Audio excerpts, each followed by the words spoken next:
Welcome to In the Spotlight. I'm Abigail Pogrebin. My guest today is Rabbi Elliot Cosgrove, senior rabbi at Park Avenue Synagogue in New York City, where he has held that pulpit since 2008. He is a leading voice in the conservative movement, ordained at JTS, Jewish Theological Seminary, and he earned his PhD at the University of Chicago Divinity School. Rabbi Cosgrove sits on the Chancellor's Cabinet of JTS and on the editorial board of Conservative Judaism. He's a member of the Executive Committee of the Rabbinical Assembly. He's an officer of the New York Board of Rabbis and a member of the board of UJA Federation of New York. He serves as rabbinical advisor on interfaith affairs for ADL and is a member of the Council on Foreign Relations. His essays and op-eds appear frequently in a variety of Jewish publications, including the Jewish Week and the Forward. He is the author of a new book, which is the subject of our conversation today. The title is For Such a Time as This, On Being Jewish Today. It looks at the entire landscape of Jewish identity and Jewish questions since October 7th, and it is released in September 2024. Welcome to the broadcast, Rabbi Cosgrove. Thank you, and thank you for the honor of being here, Abby. So this book obviously is tied to one of the hardest chapters in Jewish history, and you wrote it very quickly while you have been not just pastoring to your 2,000 plus family congregation, but also traveling to Israel many times and raising enormous amounts of money for support of Israel. How did you navigate the idea of producing a book less than a year after October 7th? So it was nothing that I planned on doing. But then again, that's kind of the story of this past year. It's a year where none of us are doing any of the things that we planned on doing. I was, like all of us, thrust into a position where we were asking, what can we do? How can we respond to the terrible events of October 7th itself and subsequent to it? You mentioned a few: philanthropy, advocacy, education, Israel engagement. Many of us participated in the marches in D.C., in New York City, where I live.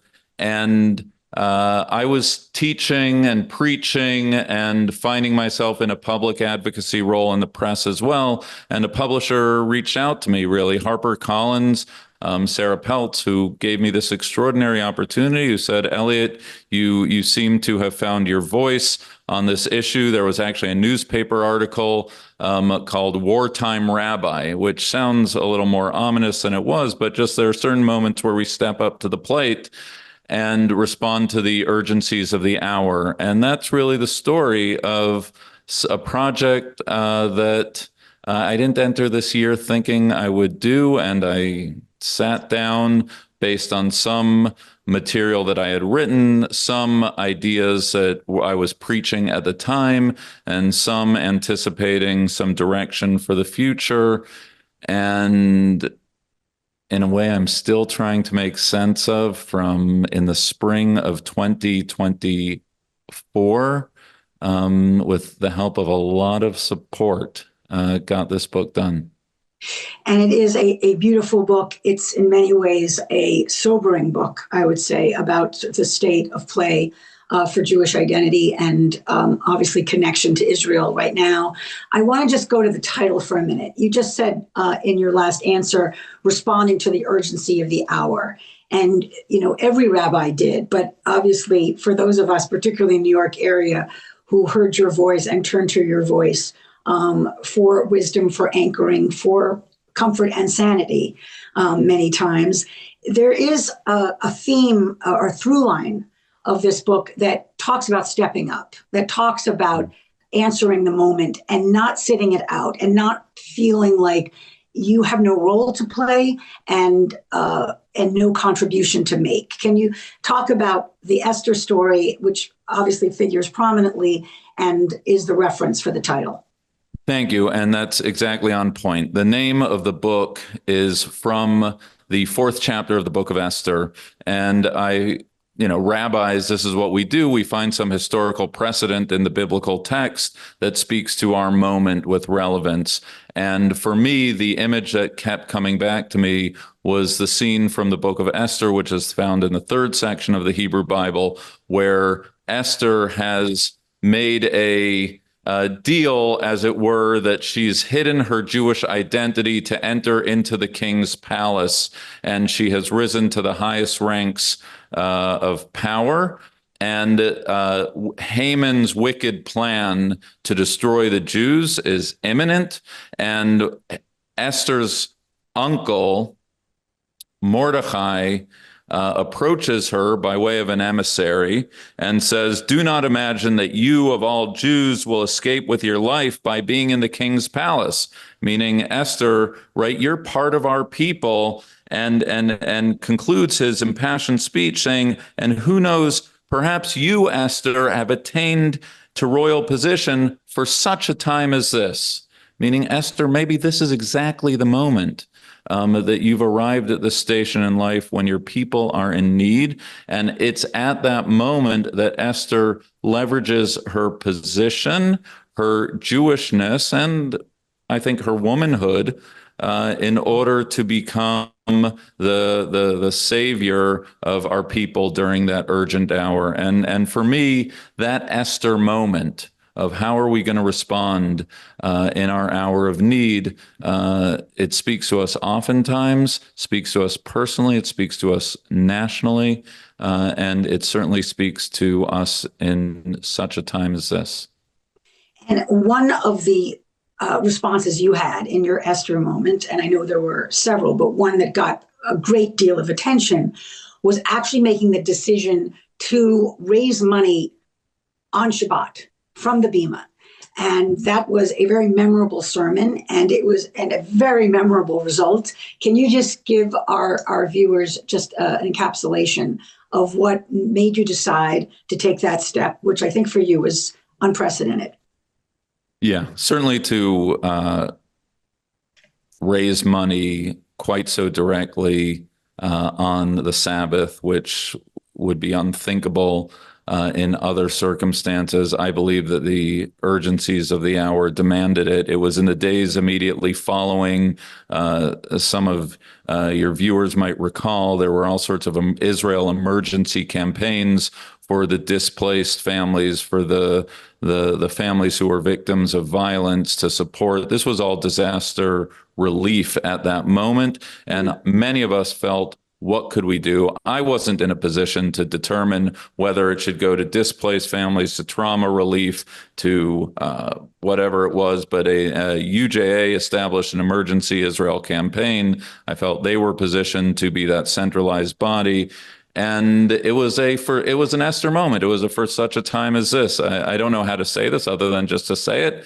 As the rabbi of Park Avenue Synagogue, there are people in positions that they can move the needle on the issues of the hour, whether that's hospitals, whether that's campuses. There's a lot of philanthropic heft on the Upper East Side. And I made a series of phone calls in that urgent time as soldiers were mobilizing, as Israelis were gearing up for their response. And I asked, what can we do at this moment? And I described this in the book of what actually happened at that moment. It was largely a series of phone calls that happened prior to that Friday night. This is the first rule of fundraising. You don't announce a campaign until you are well on your way. And so on that Friday night, when I stood in front of my community and said, take out your cell phones, a QR code, we're going to raise $18 million. And the room went silent except for one giggle in the room. I don't know who it was, but someone was like, he probably thought, who does this guy think he is, that he's going to do it? And then... and let me pause you there, because I just want to read this piece from your book, which I loved. Unorthodox as it is to raise money on the Sabbath, I believed and continue to believe that in breaking the laws of Sabbath, I was serving the higher law of saving a life, in Hebrew, pikuach nefesh. When I told everyone to take out their phones to do some fundraising, my daughter, who was in the pews that night, gasped audibly to see her father raise funds on Shabbat. So I just love that your family is there saying, Dad, are you kidding me? Yeah, this was not cleared by my kids at the time, or otherwise, but she was home for a fall weekend. So that's been much analyzed in the Cosgrove household. And then I said, And the result and was I said, we're already $16 million there. And by the time that Shabbat was over, we had blown past the goal of $18 million. You said I explained to And you, it's a right. drop in the bucket, by the way. It's a drop in the bucket. It's a drop in the bucket. It was a drop in the bucket, but a meaningful one, honestly. You write, I explained to my community that when God calls me to account for my breach of Sabbath law, I will stand tall at the gates of heaven with questions of my own regarding the deaths of innocents in the week gone by. I want to go to not just the shock of it, but part of what you describe, I think, so acutely in this book, which is just the shock of the reaction to the horror, the denialism, the fact that, as you say, it had to keep being repeated. The truths have continued to this day to have to keep being repeated, and a sense that our allies were suddenly silent. Can you address that part of the book and why you felt it was important to kind of lay out some of the sense of betrayal and isolation?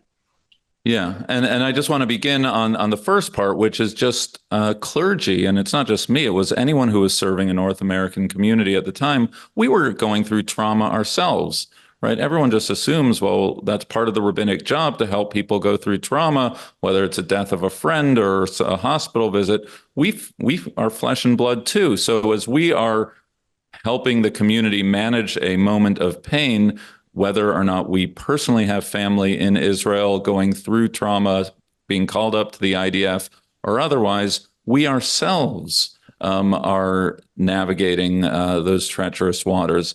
And then on top of that, at the moment that Israel, the Jewish people, humanity is victimized by the atrocities of October 7th, it took less than 24 hours before there were counter protests which were thrusting Israel into the position of aggressor. It didn't take long at all. It took decades for Holocaust denialism to set in. It was immediate that there was October 7th denialism, which is fascinating because the perpetrators of October 7th filmed it on their own GoPro cameras, which was exactly the point of it, to put those atrocities in the face of the victimized Israelis. So just to get into that fact, and then the repeated Hamas leadership saying that they want to perpetrate October 7th again and again and again at the very moment that there were protests against Israel at that moment. And then you're raising the second or third part of it,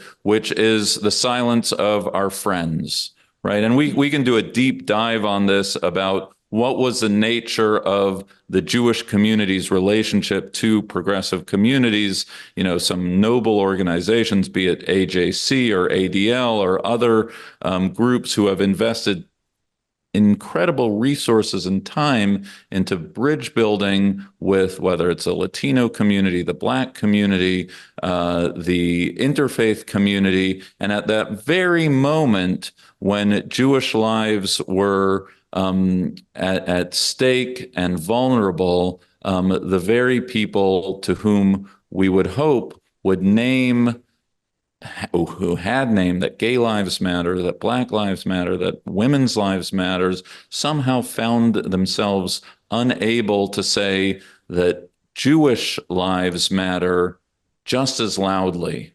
And that was a real gut check moment for me and for many people of the Jewish community, because at the moment we needed that support, we heard crickets.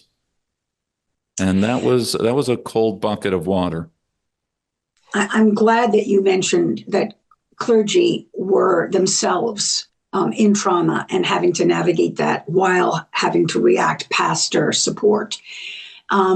I skipped over your Jewish bio because I assume everyone knows you. But in terms of your Israel connections, I don't think everyone is aware of how intertwined your family is. Can you just give us kind of a snapshot of why this was so personal for you? I woke up on that Shabbat of October 7th because my wife's phone kept buzzing at the side of her bed because my nephew, who was then 19, now he's 20, had been home that weekend from his military service, and he got called back to the base as the news was unfolding.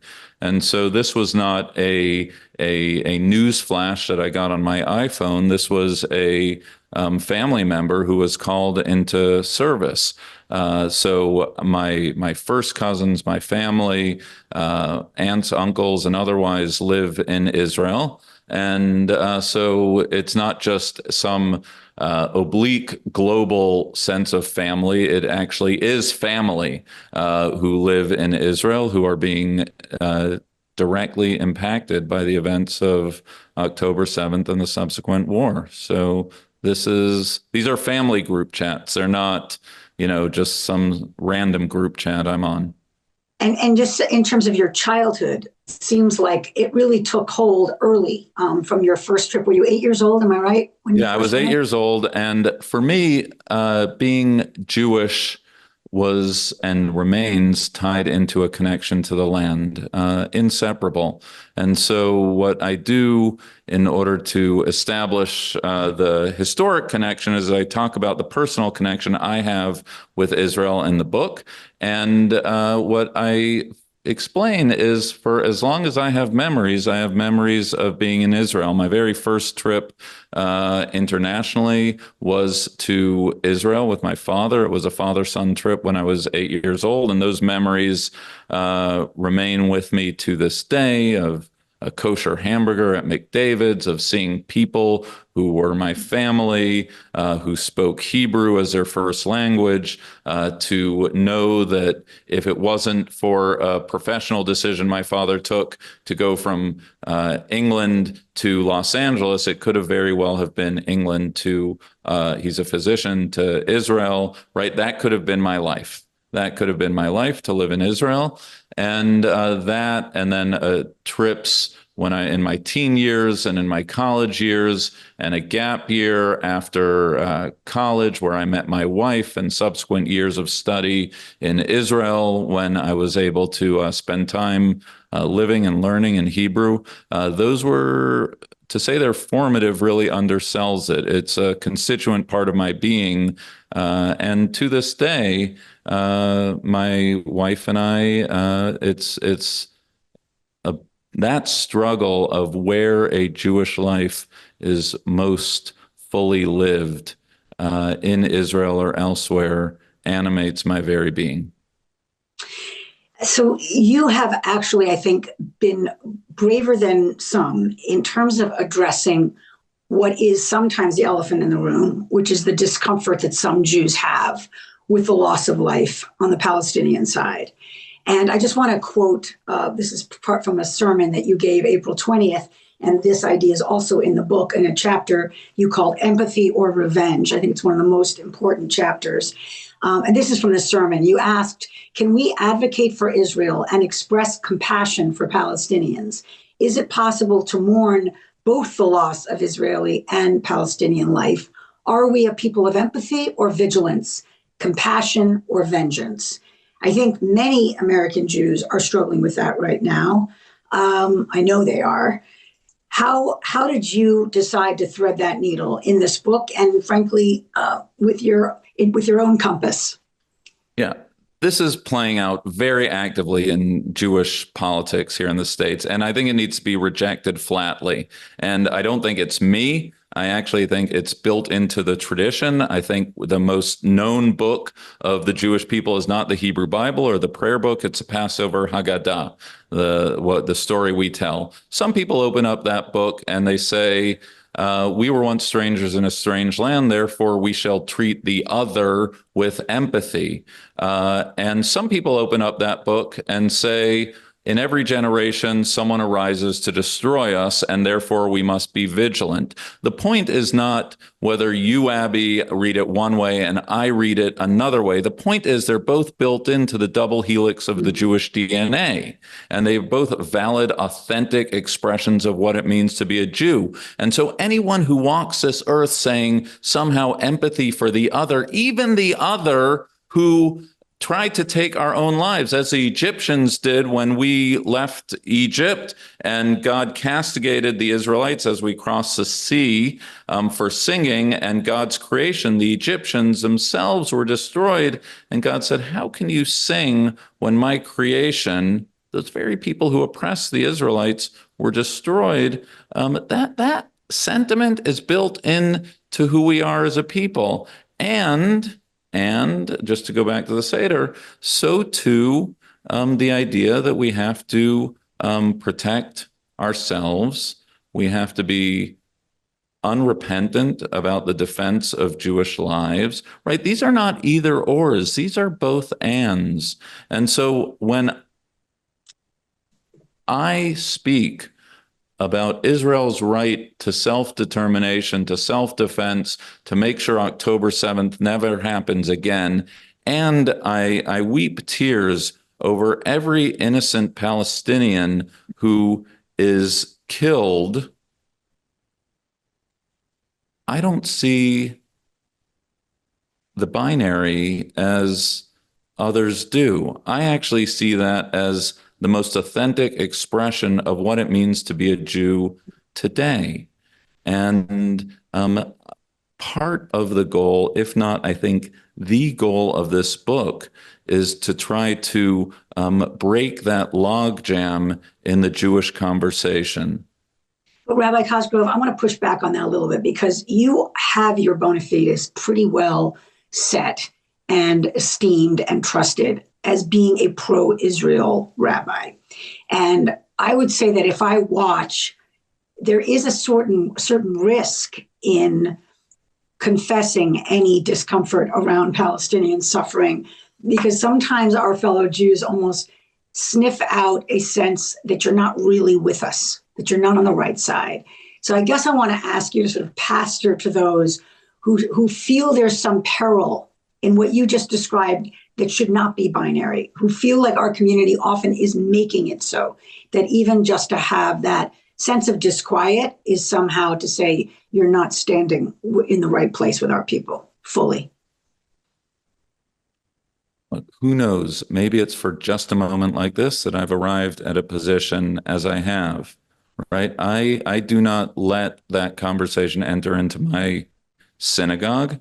To call someone somehow a deficient Jew or an un-Jew or a self-hating Zionist for expressing criticism of the policies of the Israeli government, right? My bona fides, as you say, hopefully are rock solid. Any criticisms I have of the state of Israel, of the government of Israel, come out of a lifetime investment in the well-being of Israel. My politics, and I would encourage anybody who finds themselves on the defensive of this to say, there is nothing that I am saying, hopefully, that is contrary to the thousands of Israelis who might be protesting this or that decision of the Israeli government on the streets of Tel Aviv, Jerusalem, Haifa on any given Saturday night. They're doing it out of a sense of love of country.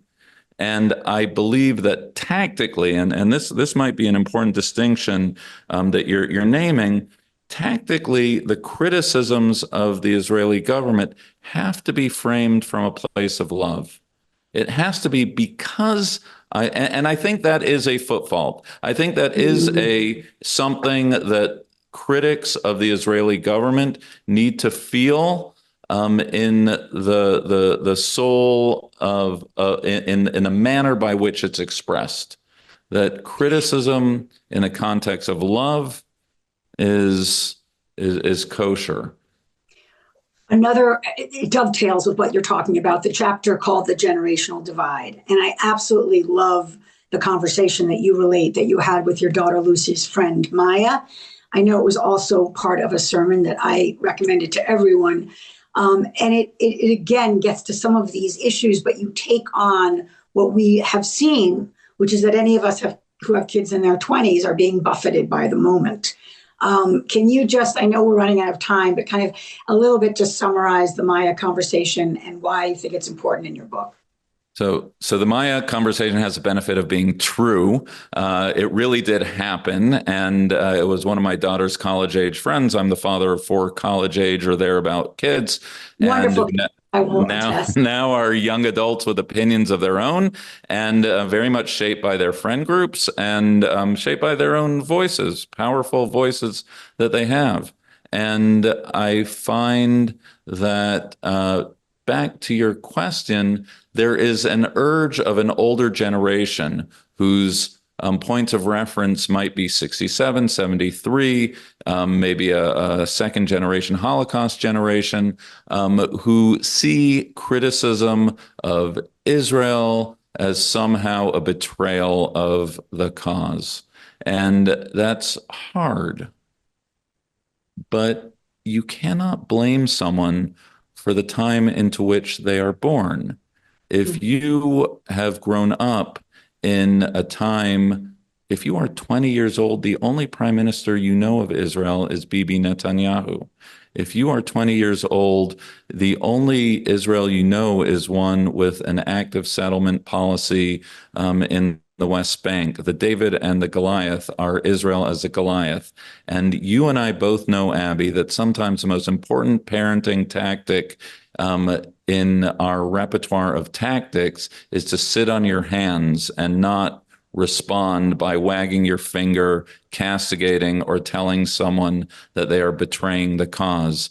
And so a well-placed question, asking someone to see the fullness of a debate, encouraging someone to find a way to voice their concerns, a young person, their criticisms of Israel in the context of Israel's right to self-defense and self-determination. I think these are conversations to be had. I don't think that they're monologues that we just sort of berate a younger generation for the fault of being born when they were. So finally, you talk about the surge in Jewish engagement. And that's part of what I think is the referendum on where we are that your book so beautifully covers.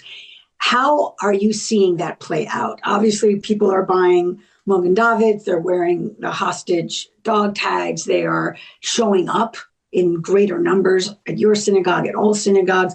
You also gave examples of people coming and saying, I want to actually make sure I'm really a Jew, or if I had thought about converting, now I'm going to. But what do you make of this moment in terms of almost a response that might not have been predictable of people wanting to double down on their Jewish identity? Look, I don't believe in a silver lining to this moment. I think what we're going through is horrific, and it's not located on October 7th. It's located every day since, that there are Palestinian lives being lost. There are Jews, Israelis held hostage. There's no upside to this moment. I don't choose it. I don't want it. But what you say is true, that there's a surge anecdotally in people coming to my office, exploring their Jewish identities, looking to convert to Judaism in a time that they would have never sought to convert, in the seats that are occupied every Friday night, every Shabbat morning, in the philanthropy, in the advocacy, right? There are all these accidental activists that are going on. You know, the rabbinic impulse is to encourage people to pull teeth, to volunteer people to get involved in the synagogue. My problem this year is I don't have enough staff to direct everyone's efforts of all of the well-meaning organizations. No joke. On my way to this moment with you in dialogue, we had to tell a worthy organization that we're not going to be able to sponsor their effort this year because we have 10 other efforts of what could go on. So I think the upside of it is that Anecdotally, and the studies play this out, since October 7th, there has been a surge, a tribal instinct. People have, some call it a great awakening in Jewish identity. The two concerns I have is, number one, how long will it last for? Right? And number two is, it's come from a moment of a defensive posture in crisis. And for me, being Jewish was awesome on October 6th, and it's just as awesome now, right? There are important efforts to bring people into close dialogue with Torah, with Jewish practice, right? I'm worried that I don't know, Abby, since October 7th, when I gave my last sermon on the importance of lighting Shabbat candles, right? Because every sermon is about some aspect of the Middle East conflict. And that pains me and that worries me. I want people's Jewish identity to be situated on something positive and beautiful and learned and engaged. And I think how we can walk and chew gum at the same time is a challenge as we arrive at the 1-year moment. We need to keep our eye on the ball. Sadly, the tensions, the war in the Middle East show no signs of letting up, but that cannot be the sum total of our Jewish identity. Rabbi Elliot Cosgrove, thank you for this book. I recommend it so heartily, and I know it will start an important conversation, or one that is ongoing. The book title is For Such a Time as This on Being Jewish Today, out September 24th. I'm Abigail Pogrebin for In the Spotlight. I'll see you next time.